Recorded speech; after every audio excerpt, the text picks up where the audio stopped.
Hey everyone, welcome to Dark Theory Inc. Tonight we're diving into a tale that will make you think twice about being alone at home. But before we get into it, if you love the thrill of fear creeping down your spine and the chill of the unknown, please consider hitting that subscribe button. It really helps us keep creating the spine-chilling content that you crave. Now let's get into the story. It was a cold, rainy night when Olivia found herself alone at home. Her parents were out of town, and her younger brother was staying at a friend's place. It was just her, the steady hum of rain and the flickering lights from a distant street lamp outside. She was scrolling through her phone, trying to distract herself from the uneasy feeling that had settled in her chest. Every creak of the house seemed louder. Every shadow seemed to stretch and move in unnatural ways. Then, as she glanced up, she saw something, or rather someone, standing just outside her window. A figure shrouded in darkness, standing still, watching her. Olivia froze, her breath catching in her throat. At first, she thought it must be a trick of the light or her imagination playing games with her. But then the figure moved, slowly.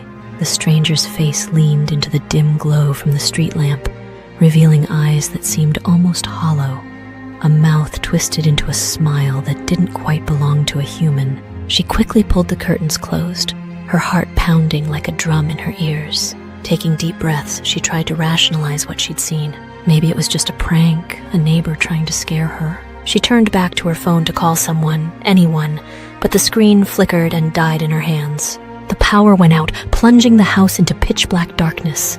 As Olivia fumbled for a flashlight, she heard something she couldn't ignore, a faint tap-tap-tapping on the window. It was rhythmic, slow, like someone deliberately trying to get her attention.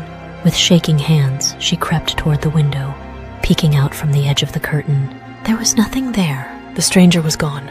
Relief washed over her, but just as quickly, it was replaced by dread as she saw muddy footprints leading away from the window. They trailed off, not to the road, but around the house, towards the back door. She moved cautiously, trying to keep quiet, hoping that whoever or whatever was outside wouldn't hear her. But as she reached the back of the house, her blood ran cold. The back door was slightly ajar. She knew she locked it. She always locked it. A soft whisper echoed through the darkness. "I'm already inside." The lights flickered back on for just a moment, and in that brief flash, she saw him standing at the end of the hallway. His eyes were wide and staring, his mouth now grinning far too wide, as if his face was stretched by invisible hands. And then the lights went out again, but this time there was no tapping on the window, no whisper from the dark. Just the slow, deliberate sound of footsteps approaching her. Each step louder than the last, echoing through the silence of the house. Olivia's scream echoed into nothingness as the screen goes black. If you made it to the end of this story, you're one of the brave ones. Remember, you never know who's outside your window, or worse, who's already inside. If you enjoyed tonight's terrifying tale, please hit that like button and subscribe to Dark Theory Inc. It helps us keep bringing you these haunting stories from the shadows. Until next time, keep your doors locked, your windows shut, and never ever ignore the stranger outside.